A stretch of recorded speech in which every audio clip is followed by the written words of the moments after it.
puram sanga nupui PRK biak na ilo na yang biak na hun thatak min pe ama sa in lom thu kan sei duwa tuna hian impa hi kumengzan mi nge ani nangma po ha kumengzan borvel nge ini ti te kham sa in hriat themo kan pa hi kum som thum paruk ania ke ma hi kum som thum pariat ti chuan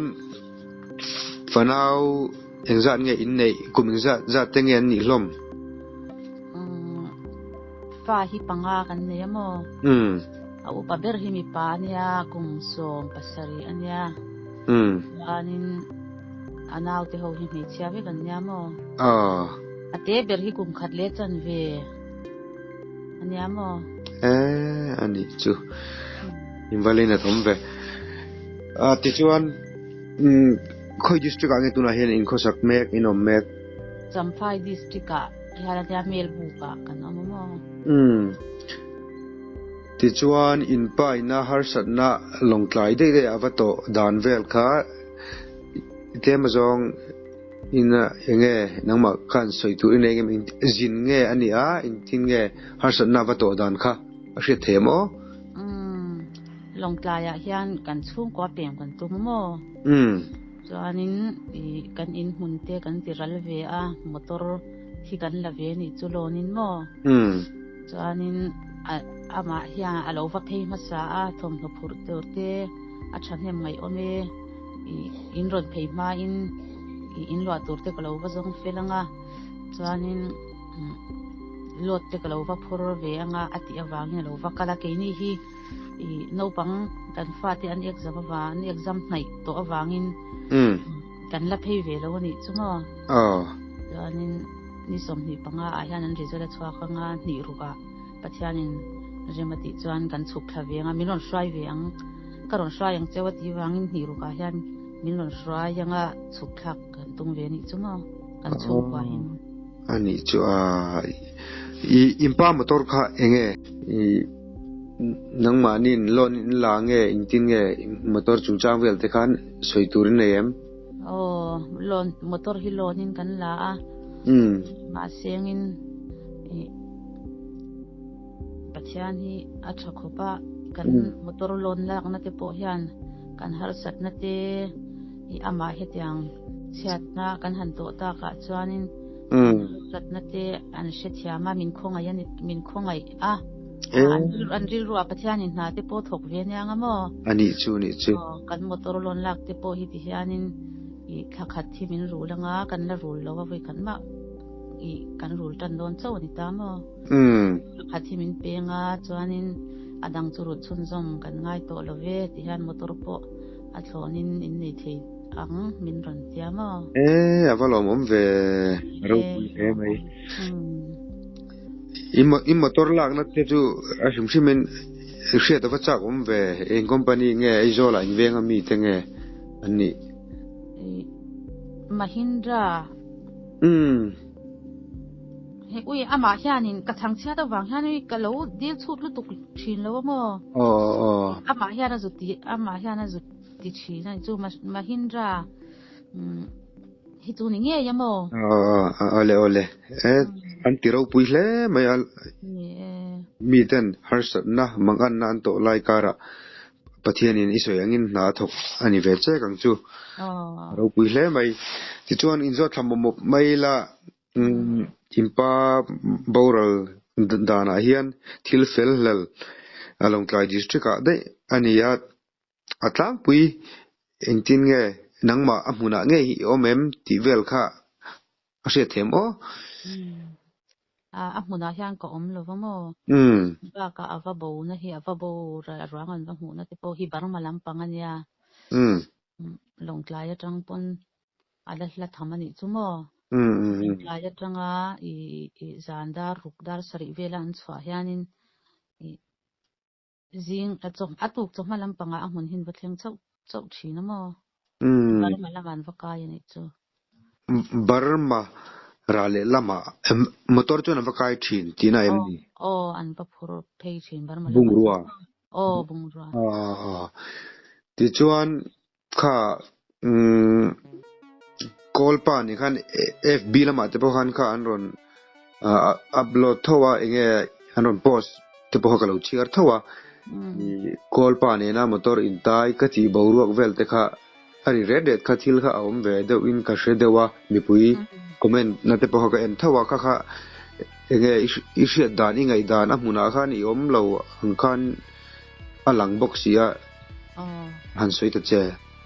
hetia an sin chuak hi anawang a chang cha tinen han an zui mo chuanin ni lai tho tan zana khan ni lai tho tan tla ya dar li vela a hun kha kan thlen an tia mo an ob a hana boy thang na ber chu an om na an bada na han signal eng ma om lo ta kheng khong an tia khani an pel cha chang khan signal om ngai to lo shim shim mo an bada na huna po han eng ma signal om lo ta a bo zana po chuan min lon shim thei lo wa chuanin atu khazir to kanita atu ka khanin atu klaya kan motor kha an lo ta ma se chu kan pa chu an hu lo wangin anaw chuan motor chu aron khal honga chuan signal om na an thlen ve le a min ron shu ni me ka shat dan mo chuanin zero call pa nien ti ka chu anaw min shil dan zel ni chu to ina kom ve lo wang chuan mo ti khatia tlai dar li vela kan thlen kha kan han mu ha dama chuanin kan han mu ha dam kha dar riat vela so ei tong u kan tia motora kan pa po chu kan motora lo hi la ni o me si ta mo anin motora chuan lo hu hil along mu hil chu a thian pa ina va kai tho anaw thian pa chu na va kai tho ni chu kan pa chu mo so ei tong ti na va kai tho a chuanin an thei ta hotela khanin chuanin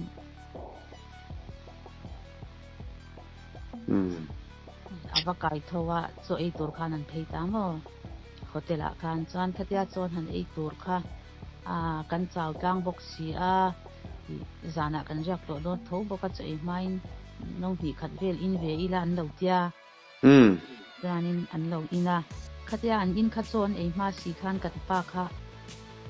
an kom hona zinga tang han lo chua kan chu mo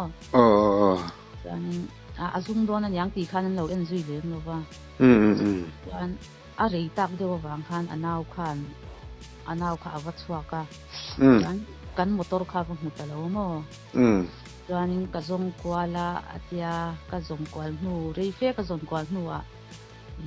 lo thang lam pang deuh si a hianin ka va mu a kol pa ti chu wak so ve deuh reuh hi oman tia chu pa ta chu ni tur ani chu alo ta ya tia mo chuanin tu ma mi sing an lo om to lo wa chuan motor po chu lo in lok thlapa chuanin tlema zong kan lo ina wang khan khoya emo munga aron let ve le me yang ti in a let san le ta mo hotela chuan le lok i piar ke motor atai huna kha zan nge en lai zana mo chuan a let san ta atuk zinga po ala let lo wang khan zinga khan avakal le ta anaw chu motor atai na huna chuan hemi driver hi khoya nge kavatia kashelo min lo ti ati kashelo an ti na po hei kol ho chan an kutten lo thing velta mi zo tong chun thiam chuang lo ni chumo chuan tangai thalo khan ka let le a ka thian te kava soma chuan kol tong thiam kha kan swai bokan tiamo anin an vakala kol ho chuanin kan motor hi ataya nak tu zinga kan soi fil don ya kan ti a antia license le cha bi chumin lo pe a tiamo le lok kha Longklai district Mizoram lama nge Burma lama jok chu ai tai chu Burma lama an vada na huna chuan chu kha thil kha athen vele khan chumi anaw a hruai chuan aron phone thelo chu signal om lo min khani sei ta tro min phone thei si lo wa ti khanin kol pa in call ho chuan in motor hi la son u ro u an lo tia cha bi chun lo pe mo motor te chun han hung son ta chu a phur pon la an lot lo ni chu bung ro phur po eng buro ngai phurere a am phurere a badam herna tur badam her khol turan tia mo kan motor kan pa ina phur tak chu I apa tho te kha phur mo ani mo azia lo le ti chuan chu zom le ila khalai bi ka han zo thui kha a chak viawa a chan chu thil hi fel hlel hi a om nei noi thina hai kumin dik phai chu champhai a ngei te po ai zola te po kha kan renual to a thil hi chin fel hei theilo hian thil hi azu ziral tran ang hian thil hi alanga po chu ni sela ruang hutu ten an soi dan tlang pui a hnuai hriale dan te kha engtinge ze mia lo han hi han soi la ka van du ve o khati khalai bi ka kha tinge information in don dan te kha tikhanin anaw kha ho phei anaw chan kan motor chu khal ho phei ta long tlai kha wa thleng ta I chuanin I OILA tikhan a report kwal ve a police a FIR te pon thelut ve mo chuanin tikhanin I hun atuk kha ron ni le a ya transfer top injin ni zana mi ta chuanin zan rei ve de to a hianin lo anaw chuan min ron phone a AA howin arakan army an ti son om ve nyang anom ve ni turani AA howin bi pahni sen kan ne ya baga le lokina longtlai lampang po khanin lot te min han khara khatia abo an han hu taxi lawa khan lot ten han khara ikhanan han min han ngai ven pui chho ta charamo an chunga po ha lo mong khopa long ek lo in AA howin sen pahni kan ne ya pakhathi chu lung leimi ania pakhathi chu I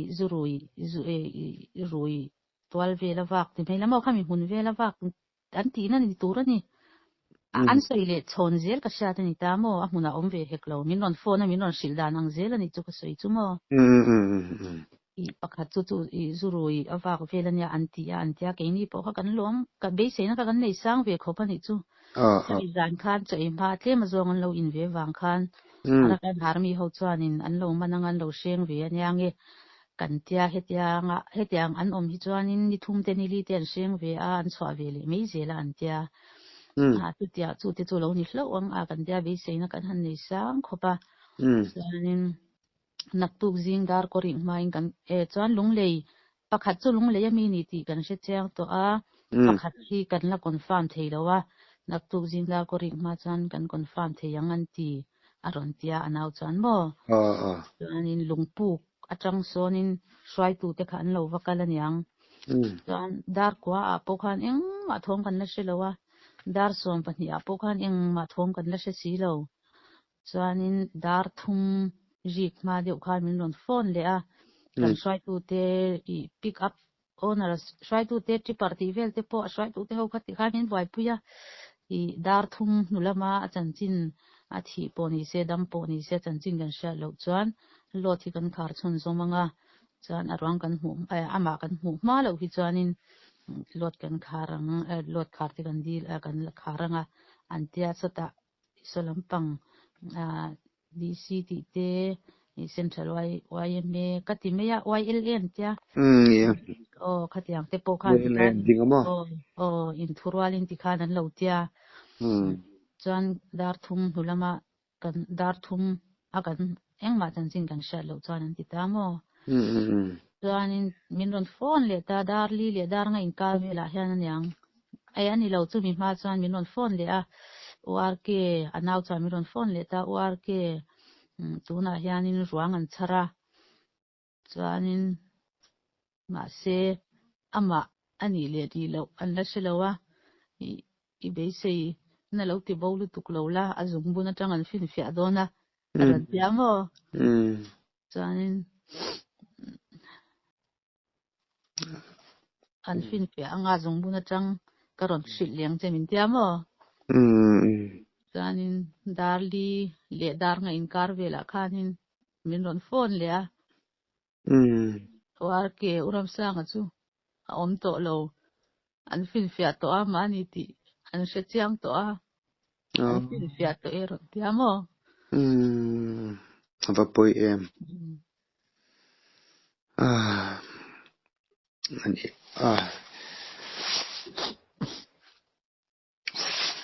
eng poni sela ni thilin zo nom lo tak mai kanin zo ta amaro chu Mizoram mi puiten thil hi kim chang hian ria sela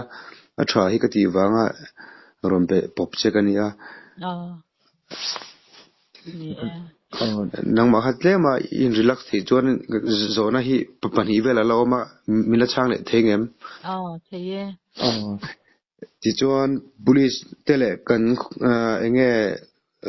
Longtrai district lampang khotlang phoi tu te pon ingtinge ma hi an la chun zo mem I aruang hi engtin nge helam tanga an lak phei dan tele khami rale lam Burma tangin information hi engtin nge an don dan ti vel kha hriat te inei vem o ti lai kha piar ke ka hriat dan hi chuan muan te chuanin pick up owners pick up nei ho te kan avain register ve vek to ta so ta mo yang te le shrai tu te MTP lam te po shrai tu te zong zong in lungpu ka an lo zu huak do na so ta se le chwa an ti tan vakal na kha khata tang kha na rawang anon phur phei ani ka ringa mo chu lungpu ka an lo huak do ne aron ti amo kan an thanem khop me atia a avalom em ve kan tia ti khan an lo zu huak an ron in phur chhota chan dam doi ina postmortem turian tlang pui ngal ta mo an tak chu I chuan enge in postmortem result vel te chu engting atuna hin in hreto em ti vel kha nge a hret hem postmortem result hi keima hi chuan kala shelo mo am panga om ho so call zel son ni sia call ho in an chara an ti me ya atiamo mizo tong an thiam lo tina ami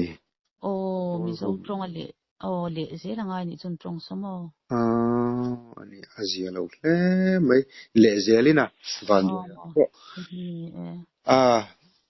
are thua ituya tikhanin an char ang chu lo ni tang sela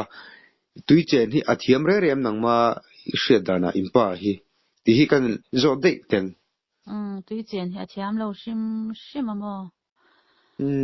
ama atui vada ya khatianga vati in ti hlum du tur hi ani lawa chuanin tui hi amal te china dai po in ka tho cham ti adai po dai thangam lo ania chu wang chuan ma ni in ti hluma khatianga tui lam pan tur ani hi ka ring theilo shim mo ani chu I ataksa vel chu nili lai anili nang vela khan an va mu tina nia hei twitter he chu an puam vek don tina anita akut zungbun chu in shet chen na evidence chu ani deu ber dinani mo deu ber amel mu ta vak lawin na mi am pa thar to re khalai kha shim athalak den non thon chem nang ma shim po ai thon lo shim chu nia amak hi ka tia I he tha mi puite pon an lo ngai thale dona in biak na hi thi na meu engang mi po ni sela content ma sa po ka soi to an dikamo diklo ma an fello lampang po ni lowa mishring kan nun na hi a hluwa pathian min ngai po ang khat vek kan nia mi tha po mi sol po kan tui ni du pakha chu Burma lama tanga mizo tong thiam vak box si lowa I Longtrai district Mizoram lampanga kha inting aruang hi information te hi anron pek the anron khen the tilai inkar vel hi thil hi hriat kachak ngoi jok thilania intitiang thalai khana huna yom ve silo thil kim chang in nau te emo atanga khulaya mel het engmo han contact ruk emo thil han zo fia engmo shim te hi information hi in ei me lo ti na em ni nei lo ra le lama tanga ruang run lakai tu nge ria kha tiang vela sim sim at te po kha eng ma ka shelo sim chung chumo ma se ruang an char ti kha chu an sha the dana ka rin chu soda son asile chwa son len lai chu a om ve en tia mo chuan a man po hi to khopan tia i chu ta tang chuanin i longtlai police te khan silamoni o te ka tia nge swai tu te zo kan sil nge po ko se chuang lo chung chumo ani chu wan sardana po mo nilai thoran zandar kuavel tanga bau kha chol ni tlai dar li vela ruang kha an mu idi tro a ruang mu tak kha chumo dar ni dar thum la ri lo deuh mai the anin an fin fe an ti kha chu dar li le dar nga inkar vel kan in ga shamo impa ani nge ti fin fe na kha dar li vel chomo ani chu lai lampang swai tu te i po ni se police atang pon ni se postmortem result te po a thi chan dik tak ni ya ila kalung te hedam ve anga katiamo adik che ni a thi chan po shat lova ketia anga a umme hi som katia a solampang longtlai police te khotlang AOC khotlang te ang lo YLA te NTP te pick up owner stripper owner song an zawai son min ngai to em a bo atangin min ngai pui ve ni chumo chuanin a ruang te po moi takin min tuam hlawma he ta an khodai thleng in min thlapa a ruang te po an ron holama te po mo an ti khan min lo tuam hlawma an khotlang mi pui te chunga te po lom thu te kan soi ve du a lo engkim ba tihian lot te an khara a chang chuan in thlasun om mangi ei zonna te ni ve a itan pileri a ka in thlasung hian sengin min lo pui na zong a khan a longtlai midang sim kan chan chin ngai vena min tong trai pui thu te zong chunga po lom thu te kan sei ve du lok amo mel bu khu chunga po ni se a bo za na tangin a bo tian sha za na tangin min tlai war puya zing atang kan ina hian khat leng hana chan chin ngai ven hian an oma kita arwang wana ate po bit po sa te kan hwa ka motoros atam thei ang berin min hwa puya arwang hian ku mel bu khotlang mi pui te chunga po hian lom thu ka sei du bokamo le lo piar ke I longtlai changa I arwang kha heta nangma ni khuwa melbu ka nge branch foi tu ten ti khan in zup mo ka ruang hi khuta tan in phum fel thap tinan emni longtlai atang an ron ho chowa chuanin branch IMA te po in ka kan dil na te min ngai poimo saka yan melbu ka an ron ho puya khita bit po sa khan ko na kan lo mak chau ke ni chan mo ajun he ani takchu ni